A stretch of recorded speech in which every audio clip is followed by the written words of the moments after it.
ఈ రోజు నేను చాలా సగర్వంగా సంతోషంగా మీతో చెప్తా ఉన్నాను. రోజు హైదరాబాద్ లో ఉత్పత్తి అయ్యే మురికి నీరు ఎంత అంటే 2000 MLD అంటే మిలియన్ లీటర్స్ పర్ డే. మా ప్రభుత్వం వచ్చినాడు 2014లో హైదరాబాద్ లో సివరేజ్ ట్రీట్మెంట్ కెపాసిటీ కేవలం 700 MLD.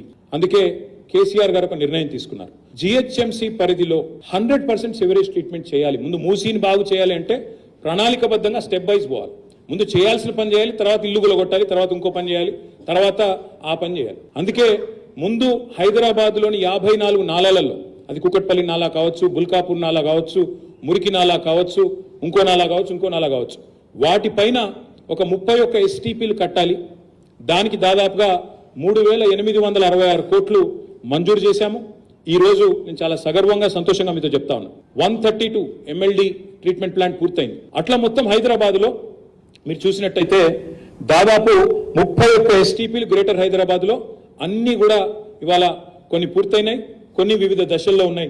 పూర్తయిన వాటిని కూడా కొన్నిటిని మేమే ప్రారంభించాం. ఈ 31 STPలు పూర్తయితే నల్లగొండకు కిందికి స్వచ్ఛమైన నీళ్లు పోతాయి. దీనిలో కొత్తగా రేవంత్ రెడ్డి ఇంకేదో చేయాల్సిన అవసరం కూడా ఏం లేదు. ఈ 31 STPలు పూర్తయితే కిందికి భువనగిరి గాని, మునుగోడు గాని, నకిరేకల్ గాని, తుంగతుర్తి గాని, సూర్యాపేట ప్రాంతంలో దశాబ్దాలుగా ఏ రైతులైతే కాంగ్రెస్ వల్ల, టీడీపీ వల్ల, వాళ్ళ నిర్లక్ష్యం వల్ల, మూసీని మురికికూపంగా మార్చడం వల్ల అవస్థలు పడ్డారో ఈ STPలన్నీ కూడా శరవేగంగా మనం పూర్తి చేసుకుంటే రాబోయే 2-3 నెలల్లో, ఎందుకంటే అన్ని కూడా 90% పూర్తయిపోయినాయి.